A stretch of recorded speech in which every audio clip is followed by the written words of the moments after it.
Miss Grand India first runner up Vanla Tuntuangi Lompui na puna protocol kom som te in sa bain ta lo lom chewa hey for India yan kan host zai tak mai khanin thil kal phung te khachu an tar lang vek to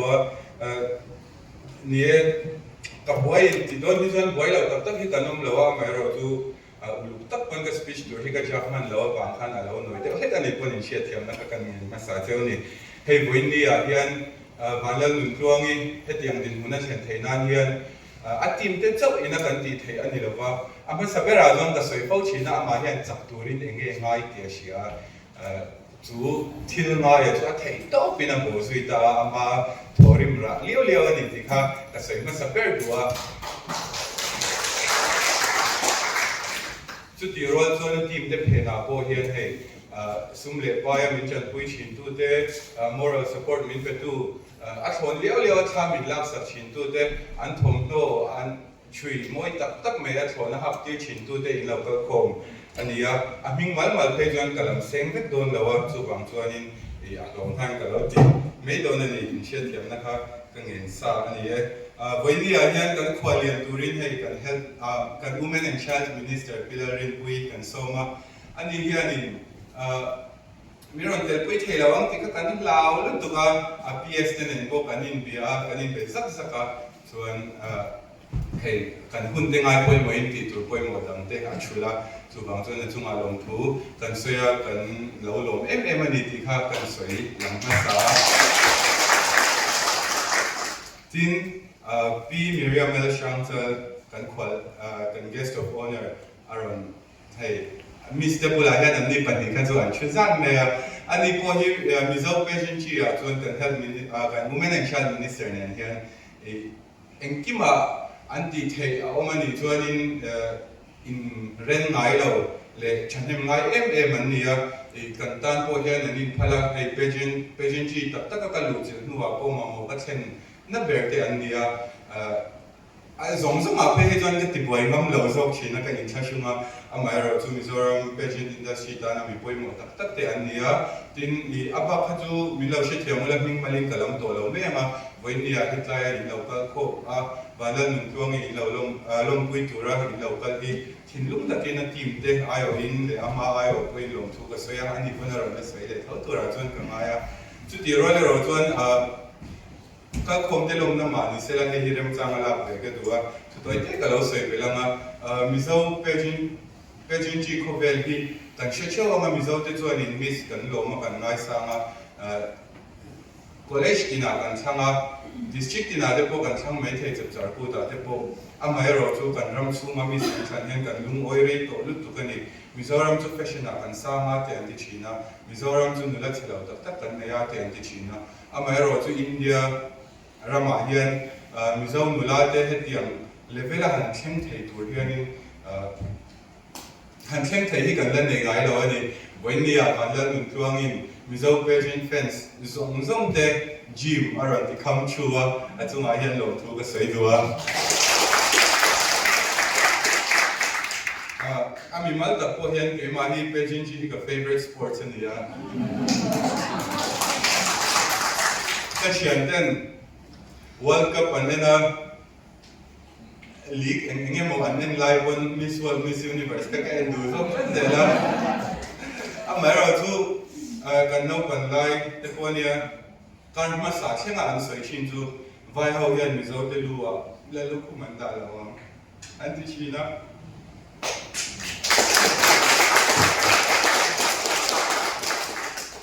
amara chu kan mizo nula ten thei to kan chua Mizoram ma changa a thil ti thei ten thei to kan support chuan hei a thei ani ti kan prove to a chu bang chuan pageant chi hi mizo te tan mizo nula te tan kong thata kan ni me pa kan ram tan bo tu in nge India ram billion khat le point value na machine a hian Mizoram shelo hi a chan ve deu tho ani me theya why tak chuan ka soi ngam lo nai na chan pe item hi chuan Mizoram an ching ai lo ni kan jing chua pe na te po North East Asia Assam den sia Manipur den sia le to pa มิโซรัมเชลล์ที่อันตั้มมามาเซจุงเฮาอินะมิโซรัมทุกขยาเกี่ยวมามิโซรัมที่อินเดียรัมซูมามีอันนี้ที่อันเชียร์ไทยงานมิสอินเดียฉันนะช่างมิสแกรนด์อินเดียมิสยูนิเวอร์สอินเดียแต่ไม่นามิสอินเดียที่อาเตกันมิโซนุลาเตเทโต้ประกัน support ส่วนให้วันละหนึ่งตัวนี้จู่อามาเห็นสับตัวร่างกายเช็ดเสียงมาตุ่มรูปก็เทเราอังกันไงค่ะ support นะชาวบ้านในเราอากาศโดนอาพวกมิโซรัมมีปุ่นตรงนี้วันละหนึ่งตัวนี้อันละเชื่อเราชิมสุดยังการละกันส่วนนักการเลยบาร์เองนี่กันก็สักกันที่จริงไงคุยสามไงส่วนกันก็พัฒนาส่วนบางรูปนั้นตัวกันส่งควายเลยที่เขาสปอนเซอร์ตัวเต้ก็เตียงทางดินอักษรมินตัวไงสักตัวเดียวไว้นักการส่งเขาเต้อินซาระเลี้ยวตัวดินมันแข็งใจที่กันนี่ที่ก็เชียร์จู่บางส่วนลงทุนก็สวยอ่ะไว้โปรแกรมมาเนี่ยดินสบายที่นู้นแต่ดินกันเราลงเจ้านี่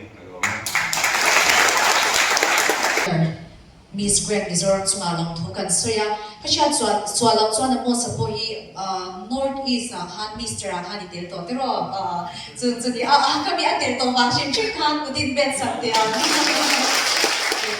ren thai kan so manga ani hak state so aron sadona good beg ni lo Swan Miss Grand India Santi Somhi panga first runner up Miss Balan Nutwangi good beg ni lo mang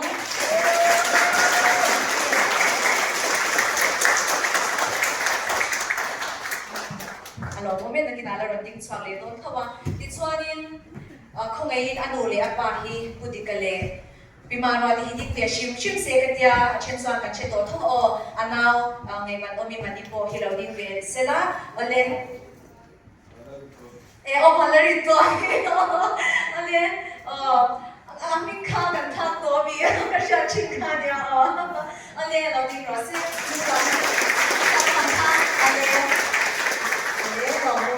Tuna Miss Grand India 2025 first runner up tele kan khwal zom P Miriam Shangchal te kan hun ser phong tu captain RK lan ding lobate le voina lai local khom zom song te izaba in chi bai ko chewni pathian nikal ta khan chahulama khanin Bangalore Mizo veteran group te kan neya chuta chwanin Tuan tuangi winner ani na kanan post tut mea kapuna sa be makan in hal zoom sunga google te kan ka search hala ti choni ingat tini amo sa minon ti boy mi alo le tun tum hi ka tini amma ka te ka surprise ka she si lawa chu gan chuanin tuna ka ama hi organizer ni lo niang ka tia tuna kan lo kal khat alo ding sia nam ma le tho lo ka tia chu tia ang chuanin amo sa khanin asoi ta kan khan alo organize dang ta chu department ang ten kan lo tui pui ve kan lo phur pui ve thina ti chuan ve na hian chuang twa gi ti chuang ka awanga vi ti khan an tia ma se chuang twa ti hamoi ka ti tare awa chu gan chang kalo chang ve ta pa ka be kas ka ko dan tur kha chuang twa gi ama saberin thinlung tak takin lom puina chibai kabuka kalong pui tak zetani ti kan sei ma sadu ani ichuan he hun lut tak min som hi amo sale atim te chunga kaloma soyang khan we ni party office ka thutni tur kha lo nia atira khan kan yes kha party office khan ka thutni tur ne tai da thum thlem kan phule thin hi kha ka ngai to chuak le ka theile don lo ti ka patia ma se nu khanin ka tung trai ni ka tung trai bu khanin ngoi te swai te street ama minister pakatal in kan nom lo chuan kan street tanga kan product pro pui tak mai ni a kain thiam theido na wing ka sia party lama chuan ka soyanga chokma party office ka thunga chohulama chuan ka kal me ang pasil le me te ti de ta chutia chuan buin hun hi kalong phang thi ta kalong tak zet ani ti chuanin mizo be chha ti tan chuan hlim na hun voin hi hun ro pui takanin ka sia kum somri lian ta kum sa ka zakwa somri le pathum khan Miss Mizoram Masaber Bridget Zong Pingi ka kan han leya akun lai ka chuan alar hat le ani kum sa ka zakwa somri le panga Miss Mizoram Masaber lalbia zwali ka kan nei le a pusidin thanga le te weekly nei tu le มิช่างเต้นมีสันนะอันเรากันคุยโฉดแต่เจ้าพัฒน์คานินดิจวนินทลายเตริรัวพวกขันเราทัลเราเทเราชีนะอาไม่เราจูกันเชื่อจานอันนี้มิโซรัมบักจุนิจินะอามัวสันเสียงขันกันเปรย์เทชินแล้วนี่college ช่างอิน college มีสเตนทั้งชีนะ varsity มีสเตนอันทั้งขัดยังข้านิกันหันติชีนะอันนี้เงี้ยปอกค่ะจวงเงี้ยปอกค่ะ Miss Varsity 2023อ่ะค่ะแล้วนี่ตัวเฮงส่งที่กันมิโซนุระชวนวอร์ Miss Varsity แล้วนี่ตัวข้านินรำปุ่มปุยอินเอลนะ Miss Grand India 2025อ่ะ first runner up here แล้วนี่โชว์ที่นักการกงปุยหมดตักที่แล้วนี่โชว์ตาที่อารมณ์ปฏิมันนี่ตัวนักชวนอินเดียรำพุ่มขวาบินทางกันสวาเบต้าอันนี้กันเดียชูมีเชนเอาบังเตเอ็นกอลลักมีเชนเอาบังเต education เตเปล่ามีเชนเอาบังเตเอ็นกอลจริงอ่ะอันนี้ไม่รู้มีค่ะอันก็ไปตรงข้าเนี่ยกันเห็นอย่างเดียวแค่สุดอย่างชูให้ตัวไหนกันให้มีด้านกันนำบัสโลกันนี่นะจันปุ้ยเนี่ยสิที่รอตีนั่นนี่โอเคอีจวนนี่apa le dik loอีจวนนี่สิที่รอตีนั่นนี่จะช่วยมีด้านกันนำบัสโลระจวนอีกันโซมาแล้วปงเงี้ยที่ริงซัสกันออกที่รุ่นนั้นเนี่ย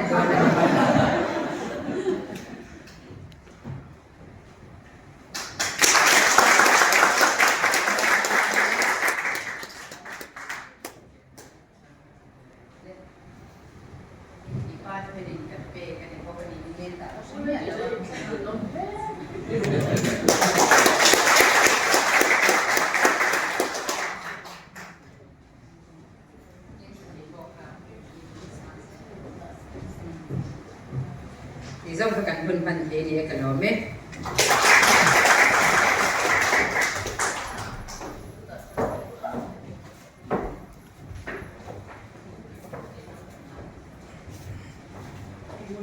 เราก็น่าโรซี่กับบุกก็ฟุ้งกี้กันส่งเด็ดจ้ะอันนี้พอเห็นกิฟต์เปกันดูเวกติกาเชียมาโรจูคุณอาเตปเตบ้ากับป้ายังบ่อยเล็กก็ last minute เดียวเล็กก็invitation กันทุกตะวันคันนี้ดูมากัน prepare มันเร็วมาเซ่อามาตอนนี้ special ได้บินเที่ยวกันเป็นเวกก็เก็บพอ last minute แล้วก็ไหนตัวจุ่มเวทเท่านี้ส่วนนี้วีจินกงฮีเกี่ยวกันแต่เบเอ็มที่ฮักเชียสวยฟังง่ายตัวแล้วว่าวันนี้ฮักกันลงปุยเสียนั่นที่นั่นที่ที่เป็ดต้องตะเคียเป็ดเวกันดูส่วนนี้มีดังอย่างนั้นส่วนทั้งที่กันยังไงอาการมาอย่างนี้สันนิษฐานมินฮักสักทีนะอันมันที่สังเกตเห็นนี่นะอามารู้สึกอีเวนต์ตั้งแต่การอันเดอร์ส่งโดนจับใจกันเชียแล้วกันเจโดนี่กันเชียแค่นี้พวกไปมาเรนต์ส่วนนี้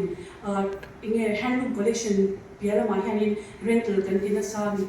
เช่นส่วนนี้เชียร์เช่นเราไม่เที่ยวอาจูลังอ่ะหักดูอุ่นเละ emergency เดี๋ยวเล็กอ่ะรอนตัดจากพวกคันนี้ambassador จุดที่งามบิ๊กเสียแล้วว่าอามารู้สึกกันเรนค่ะกันเราอินห้องมันนี่ดีค่ะให้มีการกำยังกันรอนสวยเต็มพวกคันนี้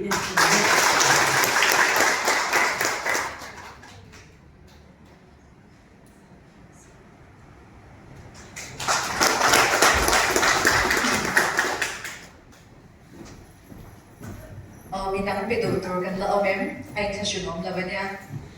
อันนี้อินโดตะกะวังยานี่รอนส่วนไม่เสียละอามาสักการะส่วนนี้นะ most MS ตรงส่วนนะ Miss Grand Mizoram Manager เราส่วนเสียละตัวเองเรานี่ละที่ข้างเราดิ้งคลาร์เซียไม่เสียละพุทธะส่วนนั้นโดดเลี้ยงนับไปกับส่วนเราส่วนเกลือเสียละnational costume lampang wai pui tu khahani a mithiam idea ne ani chuan an sin novel anu thon thu ko ya airport vela khan pi nungan loading kha alam na sa me che khat an ti tiang kon chelo an di thu an sei ani kha chelo zar da kan sei le do a chuan robot noอันนี้เราจะเรียนอันนี้เรียนว่าเวลสิที่ตัวข้าเทรนนิ่งเป็นตัวข้าอันนี้อาทิตย์เป็นมายากันสวยลำเวชิมชิมให้เราก็เรามาเสร็จละส่วนเมกะบายรัดเวลา azin pui makeup moi tak le thla tak me sa par ka vele sila ani po hian mi lo sei ve to china Mizoram makeup artist at chona thia ber te zinga mi din ka soi nga mani Isaac no swat sila ani hi choreographer tro lam thiam ya kan lam tir kan me do ma le tro lam ten in zir tira chan chu talent drama khan tuang tuang I khan lam te a show do wang khan ulum taka zir te khan ai Isaac hian a pui na se me ma kan lom te ni Daniel chat swat Omem, sabi study ni Pai ko pwede ka ang tuwang buhay zing meeting na kan suisuan o gabi. Tata hi an lahaw to'y masilo han lahaw ve shim sila di kan han tindew so pilaran sa ang kan kan swang mem siwa mizo mi puiten tuan ni hotin na kunga sulin sutwi na kan swang siwa tin ikalese na tura po dusak na kan han siwa ikan sa vai din pagiging bensa mo yan. Ano kan namin? Enjoy mo na yung karte. Với ngã sai như này là Miss Grand India sang thị số gì là first runner up và lần vang đi lum quy này không mà đầu cái tệ mà sai thì mình phải tranh thủ cái quy gì đấy cái một cái chiều cho nên program mà khan dình report tối thì đều khắp khan nha ủa họ sẽ cái manager phải đi aspect của bạn cái sợi sẽ hiện ở đây thì dình report thì là khan dình report tối khan thì cái đó mà sẽ agan sợi phẫu chỉ là cái thiên gia là mình thấy xoay nên để mình nộp quy là hàng cái khát liang làm một cái lâu sợi thì mình cái lâu sợi thui đều anh đi bộ khan nên là mình lâu cái tệ mình lâu chỉ làm tụi khan cái gì sẽ đủ chưa qua cho nên là hai cái guest of honor đi Miriam El Shamsal Khan với thì mình sẽ đi đi khan là bằng phẩm tụ áp cho anh ấy cái lòng quý tụ bộ cái cho mà sẽ đến là cái hồ sĩ mình luôn cầu xóa khan cái miss khả và thằng cái luôn đi quý tìm xiang mà mình sẽ đi từ nay trở lại cái chuyện mình sẽ thì em đi lại vẫn mình sẽ tiếp tục support là mình bảoคนกัน support เป็ดตัวที่เราจะสอนที่ส่วนZin report tối thì anh em mà sẽ kể cho anh với là các thủ đoạn suy thủ thì Miss Grand Zin công xây các đồng chí lại tiếp lấy cái đồng xây đó nam thì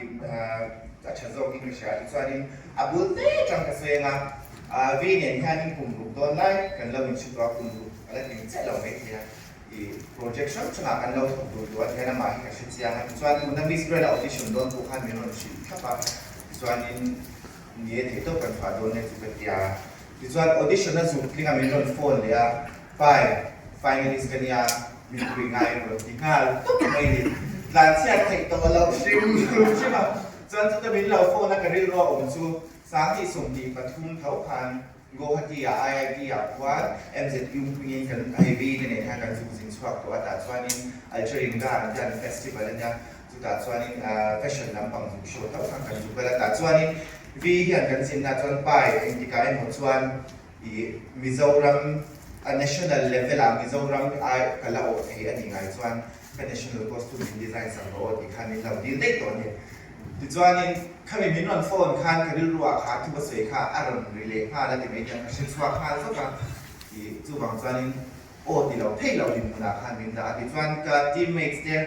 ในสิ่งที่มิน introduce ตัวกันเขาสินค้าอย่างเท่าเกมมาเท่ากันกับทีมเมทที่เขาโฟนกว่าแล้วที่ส่วนทีมกันทั้งทีมตาMiss Grand Finalist นี่บางครั้งคุณน่าสุกัลต้องประสบอินเดียต้องกระทิลเหตุอันนี้ละว่า organization รับฟังอินให้รับฟังมิโซรามาองค์ชุ่มโปคันถ้าขัดโดนเวลาครับที่เราช่างติดตัวในที่โฟโต้ชูตในเองไงพวกในวิดีโอรูปทำเองไงก็อย่างคันนี้นั่นนี่ถ้าขัดโดนเวลาจุ่มมิโซรากันสวัสดิ์มาโฟกัสกันอยู่เป็นอะไรจุดตัดส่วนนี้กันเซฟชีนามีวิธีเลยให้ไล่พวกนั้นเราก็เด็กอินเบงเราคำเราเสร็จแล้วในกันในเราเนี่ยphotographer เลยมันตัวเจ๊ขัดอันเท่าหามันเป๊กตัวพวกกันเนี่ยหรือว่า designer คนตัวกันพวกนั้นนะเจ๊ขัดพวกกันพวกมันตัวเป๊กกันนะเป๊กตัวกันเนี่ยหรือว่ามาเสียจะมีอาจารย์นินกันเฟียเชียเด็กเลี้ยกันเชียนชาเต้มีอินพัลเลมีอินห้องตักเตจาระที่ขันจะเล่นชั้นบนตีกับแป๊กจู่มาที่อันจาระมันติดตัวที่มันเบียดเสียเทนี่จู่ ที่จวนนี้ที่ข้ากันท่าน prepare ชาวว่าอีกอันใส่ฟูชิลกันสวดโดนเนี่ยก็จะดูเคโคมาขั้นหนึ่งเฉลี่ยหรือว่าเอร์พอร์ตกันปั้นเดโบคันนี่มีค่าอันนั้นวินเดียวอังตรงนั้นอันนี้จะค่าเรื่องเอร์พอร์ต experience ที่ว่าใส่ไม่เสร็จพอแล้วในที่นั้น interview ซึ่งฉลาดที่ใส่น้ำมันเตะอะไรไหนนี่จ้าอะไรใส่ชอบดูราพวกง่ายที่ขั้นอีมิจารำกันสวดสันคันกันเสียคันถึงมันมินลาเบียเชียแล้วว่าเองติดตัวรักกันเงี้ยกันนี่ตีโคขานเฉลี่ยแล้วว่าที่ช่วงกันสุกาเดลี่กันเลโอปะระช่วงกันเดลี่experience ไม่สวยตัวแล้วต้องมาสวยเสร็จนี่แล้วว่าที่ช่วงนี้เดลี่จึงอินไทร์ปูกันเป็นอาจารย์ทีมที่มากันเช่นกันไทร์ปูแอร์พอร์ตค่ะที่ช่วงก็ตามไทร์ปูมิจารเวลเฟร์เดอร์ว่ามันในอินคุณละมามิชชันนารีแล้วอ่อนปะมวยกันที่ไม่ยาปะมวยเลยปัจจุบันที่ขาดแอร์พอร์ตมินเราหัวกันที่จันบุงรัวกันงานตู้ไม่เสียละเกชิมุดโบขับปารุเวลกันเก่งขาจุดการ national costume ขับปาร์เซลเลียนโตกินกันเก่งขาพวกกันที่จันอันดีขันเองอังนับตั้งกระถกริมเนี่ยกันดีที่ขันเชื่อเราไงดีใบปฏิญาณเป็นเราใส่ที่จันอันมุนาขันออโต้เจ้าบริการท่านเป็นตัวว่าให้กันมิสเลไม่ก็ไปรถเฟลข้าไปกันพูดเกี่ยวกับออโต้ว่าเป็นตัวรุ่นนั่นจันเคยนับพวกเขากับจังเราออโต้สิละเย้จังกันโบนตัวแบบกันที่ส่วนนี้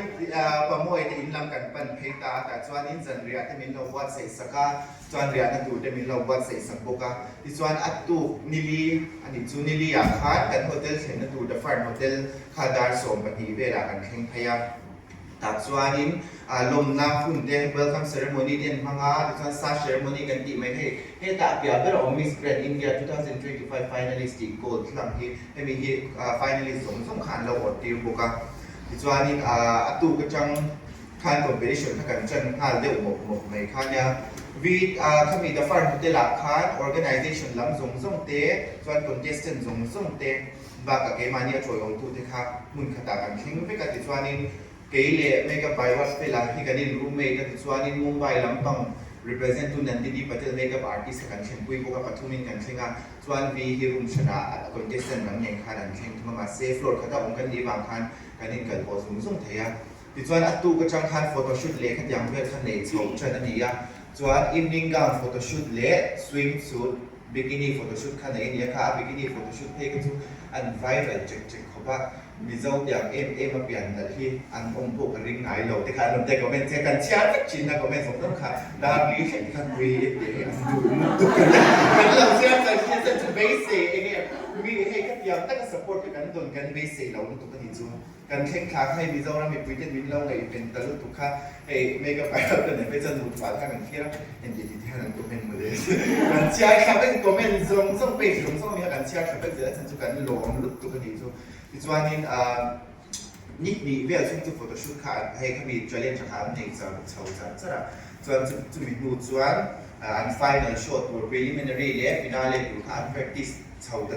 ตาเขามีpractice แต่ก็ส่วนการก็เตรียมคุยถึงแต่ชินแล้วว่าฉันต้องเตรียมคุยค่ะภาษากันที่ตัวเจ้าแล้วว่าส่วนนี้ Z Studio อันนี้ตา finale เลยนะคุณค่ะที่ส่วน Z Studio อาคารบาสนินพูดไปชิลล์ contestant ดำเนี่ยคันนี้เลี้ยงชักเป็นรู้ว่าini kasi nga kan makeup so kasan itu kan le lo ting to mai se la kan practice su kan achang le kan lo mua achang le kan lo leng swak fe la chon achang le fi ma muang te bazar de kan ko song kwa la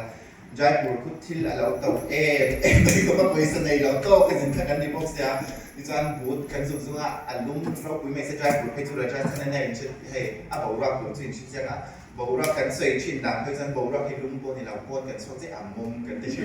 khát dẻo đơn khai nên thì sao khát dẻo ăn bầu ra luôn cái tụi ăn bút cần số số này tụi ăn quá bút các mù nghề khá hai bút xé thì sao mà ra là hai cần lút qua là đồ dùng ăn thì sao nên ăn stop free nên cần hai xóa tiêu đấy cả thì sao nên bút cho cần lấy ta opening đến xa rồiคุณnghe khá nhá sao nên preliminary ค่ะ preliminary national costume ค่ะว่าในอันนี้ค่ะ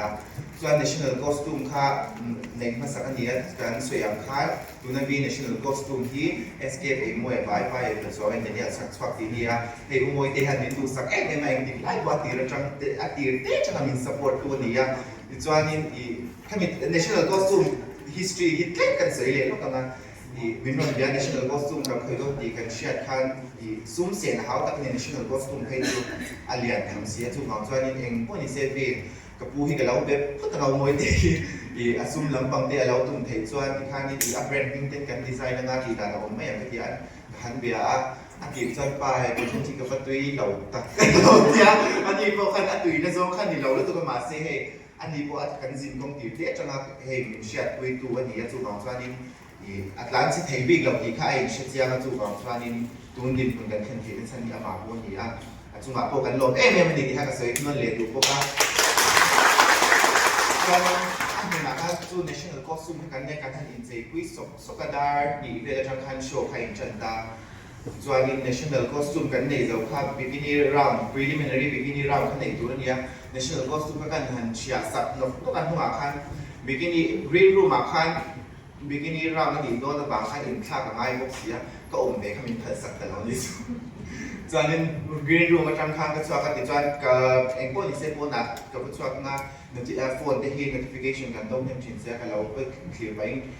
ลงตัวเองนั่นที่เราคนเองที่จะติดจวนกับชัวร์กันZ Studio ก็ได้ฮักกับว่าดิ้งเรนรู้นะโฟนถ้าเกิดนะ message เตะอย่างช่างเนี่ยมีโซรามีคุยข้างคัดติดตั้งแต่ national costume design อันเราง่ายดูค่ะ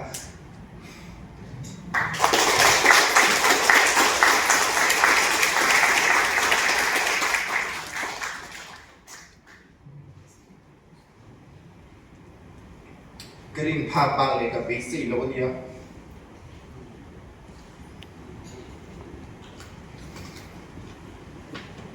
Z Studio ก็ต่างกันที่มีที่กันเปิดเลยเสียไฟเอากันออกบ็อกเซอร์เสียกันกับทำเสียบ็อกเซอร์แล้วจนpreliminary bikini round ส่วนอันจะในจัดเลยอันนี้จนอินลองวางค่าทำให้ bikini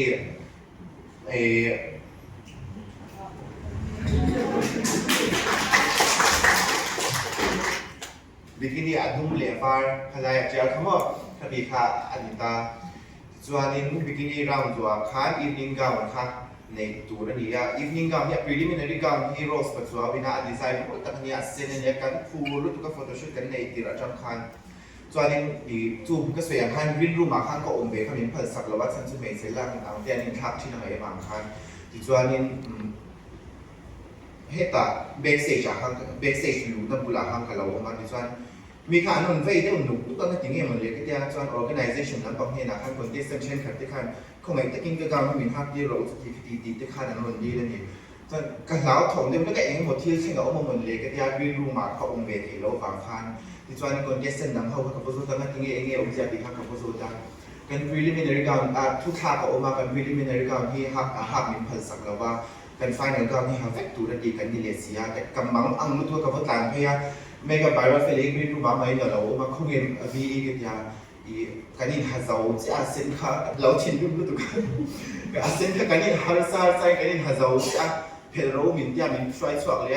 ก้าวดังฮัตตุลินช่วยสวกเลยแต่กับผู้ต่างว่าชิงก้าวนั้นดังนั้นหันด้านข้างกับผู้บกสีเรา backstage ก็รู้พยากับทรงเจอจะรักกีฬาให้เจอให้เราช่วยกันตุ้มเดียวโอ้กันนี่เราช่วยอารมณ์อ้อยเราถูกกันจะวีชายมันเองเอียนแต่ยาจวนนี้เองตั้งพวกสิโลกัดชินรึงตีรึงก็ได้แล้วเสียจวนนี้ที่ข้านี่เองอันนั้นภาษาข้าเราพวกเสียเห็นทุกคนกันเองเนี่ยมาจวนนี้ที่ข้าโรสมินเราเบียดสักโรอากาศข้าเห็นเราพวกสิเราเสียจากคนที่มินเราชิลสักโรที่ข้าแล้วจวนเอาเองพวกนี้เสียก็ฟอนที่เป็นทรีเซียมทุกคนเราว่าเราชิลแล้วเราเป็นไอโรเสียก็ที่เราว่าข้าอารมณ์เบียดพวกกันเองจวนขัดยำเตะน้อยขันยำมาเซติลที่ฟังกิมเฟกเทลไลฟ์โชว์อ่ะให้จวนขมีการกันแชทวิเวทที่ผู้อ่านยังจวน preliminary อันหันเจ้าค่ะคุณลายการเขียนถึงอาจารย์ organization มินเราโดนส่งด่านเตะ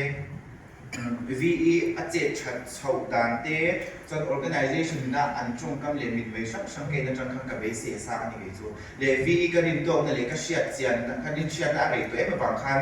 stage อาคารอย่างเงี้ยเราเก็บโดนกับเชียร์ยังรู้ตัวกันจู่บางจานี่มีโซราแพน history กันเสียงโดนดีจู่กับเชียร์ตัวเขามี preliminary กันโซกันจานี่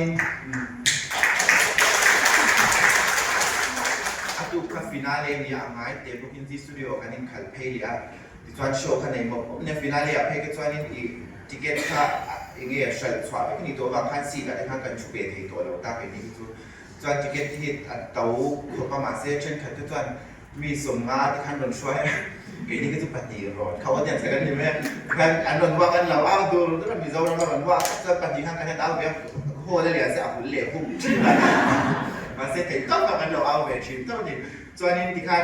โชว์คะแนนเขาจันมพบกันนี้ค่ะไลฟ์ว่าอินเราเอ็นฟิกกิ้งกันยังไงเขามีก็รีแคปเราว่ามาเสียท็อป12ก็ question นั้นถามมาค่ะให้เมกับไวรัสเนี่ยให้เรียนรู้มาการปฏิบัติกันว่าไปจุดกันนั้นว่าเสียงที่มันตัดขาดกับมันเนี่ยสันก็เฮร์สเปรย์ข้างกับสันก็สเปรย์มันก็เกิดซุ่มมักลุกตุกขมวันน้ำมักตัดเฮ้ยวิธีการเชื่อเนี่ยเอ็งเนี่ยสเตชันเอ็งเนี่ยสเตชันกินชาตุก็เชื่อเสียแล้วตุกบางครั้งการเรียนตัวกันใน question นั้นสันกันช่างเองเนี่ยตัวที่ตุกเชื่อแล้วตุกจวนนี้อย่างคันกันก็สวัสดิ์เรียนอังเองเนี่ยตุกเชื่อฝันหันวางอ่ะจวนนี้คิดว่าเนี่ยหันช่างตาanswer ก็ไงตัวมีน้ำชันลงส่งที่ก็ไงตัวตุกไฟกันดูเด็ดดีก็การเรียนรู้ล้อมเลยค่ะนี่มาเสียจุดตาจนวีค่ะเองดิกไล่มาไงตัวไงเราข้างกันไงตัวตานี่จูการเรียนรู้ว่าข้างให้กับเรา nervous เพื่อฉันจุดtop 5ที่มีโซ่ที่หันไปขัดหน้ากันเราไงเรานี่จูที่จู nervous กับเท้าสีปักแรงอิน backstage กันหลังเพียไว้เขาขันเหมือนเราเอาดิบกันสู้กันเทแล้วกันเทแล้วมันจะเรียนรู้ได้ทั้งเขาไม่ติดบ้ากันรู้นะ backstage กันกับรู้ทั้งดิฉันวีให้นี่ก็ไปรับแฟนหนึ่งซุยพวกดิฉันกับรู้ทั้งอีคันวีจามโซ่เด็ดให้ทุกคันนี้กันทันอินฟุยเวียจวนเมคอัพเดย์ฟิกซ์ไงเดย์หันฟิกซ์นู่นกันเพียกันแล้วมันมีเราติดดิ้งตู้ที่คันอันhowเราจู้มีสติคดีกันรู้เวทีดีน่ามีได้เมคอัพอาร์ติสต์ทั้งเลยกันอย่างเวทเท่ากันดิตาริทัชเดนดูเวทีน่ากันรู้เวทีดีน่ามีได้เกี่ยมาพันกันรู้เทเราเฮ้ยทุกคนฉันจ้องว่าอินงั้นเลยว่ารู้เดี๋ยวอะไรงั้นเลยว่ารู้เดี๋ยวไม่รู้กันเนี่ยฉันจะมีผัดสักกะดีก็จะเนี่ยอันว่ารู้เดี๋ยวพวกเราเริ่มมองเส้นก็ดูเจ๊แล้วว่าอินงั้นเลยว่ารู้เดี๋ยวไม่รู้กันคือก็จะดิฉันtop 5ค่ะกันกินโดนดีก็จะก็รู้ว่าคันเสียงมาแล้วชิสใบหน้าไหนคันมินเราเด็กสักกันแล้วฉันเองอ่ะอุบายกันรู้หาลุตุกเองขลังดินบนตัวเรากันเบสเสียแล้วไงเนี่ยดีมัดขังกับทางฉันทุกคราวที่คนกันตุ้มตุกันอีกทุกทีเราจำคันดิจวนนี้ตบไฟฝาคันริมเราลุตุกินอาคัสบราคาหนุนบวงตามาเสียจุดตัดสังกันนาร์วาสโลกแต่ที่ดิฉันจะโจนะครับช้างมาสัมเป็นตรงนี้กันจะต้องบอกเสียออเดอร์อะไรชิ้นละบางคันดิจวนนี้โซนนะครับ common question ค่ะนั้นช้างอิน prepare นะเพื่อนในเชฟเรามีน้องยันเราอิน prepare จะทุกวันเองมันเป็นกันหุบเราบางคันมาเสียกันที่จุ่มคันกันเบ่งอันนี้บางเงี้ยทุกคนเชื่อว่าอาชามชอบเบอร์กันที่เราเนี่ยจวนที่คันโชว์ที่คันประคัดนะtop 5ค่ะอันนั้นอัน question answer ค่ะอันชามจะว่าจวนนี้top 5 result คันตัวด้านนี้ประมาณนั้นหนุนตัวเมื่อกันมิ่งข้าเก่ากัดตัวเราก็ยังไงนะครับกันเนี่ยมาเสียกันมิ่งเก่าเราว่าประมาณนั้นกันนี่เราพอดกันปรีนั้นหนุนตัวแล้วกันมิ่งข้าเก่าเลยกัดตัวเราเนี่ยกันเนี่ยปรีนั้นโตกันเรื่องนี้เลยจ้องเราtop 3กันแข่งเลต้ามีเจ้าเดียtop 3เช่นกันเราดีเซ่กันที่รวมมันนะจวนนี้ปฐุมน่าอันรอนพ่วงเลยแต่ก็ต้องกันมิ่งข้าพ่วงตัวมาเซ่กันรวมตัวนี้มาเซ่กันมิ่งอันรอนพ่วงแต่จวงเรากันได้รู้จวนเองที่เห็นไปเจนลำปังกระเชียดถุยด้วยถูกแล้วฟังให้อัตโตปะปะกีเจ้าเจ้ากุดินฝนทางดินคุณาขันดิโซนนักเรียนที่เรียนต่อต้นดีๆก็กันได้รู้แล้วว่ากันล้อมโตแล้วตัวนี้ทุกตาเลยว่าบอกว่าฉันจะเฮ้ยอินเดียที่ตัดที่กันเราเอ็นชีน่าไปเล่นจะโบกันเราเอ็นชีน่าที่ทั้งอันนี้ก่อนตัวเนี่ยขัดยางดินคุณาดิโซนดิ้งตูกันไหนเรากันล้อมลุดตัวกันอีกทุกมั้งส่วนอันนี้ที่ขั้น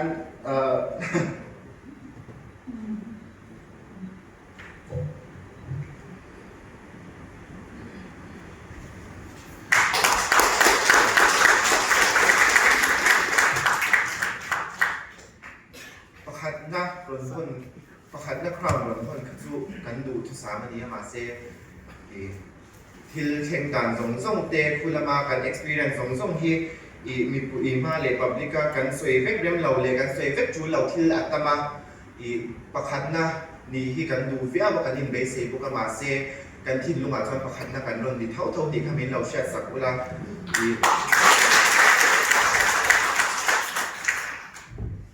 ส่วนนี้ที่ข้านี้competition จะว่า hotel จะกันเช็คเอาต์มา อีใจปุ่นมีเจ้าเวฟเฟอร์เดอันเป็นไม่มันสุวรรณลมทุกสวยเซนเราตักไม่เหมือนกันว่าพอที่ละจังนี้มินรอนช่วยถ้าปฏิคันการเขียนที่ละการเขียนน้ำมันมิชชันนารีประมวยที่นาคันกันสบายกันเพลียปังปาร์ที่มิลล์เปียราชสถานกวน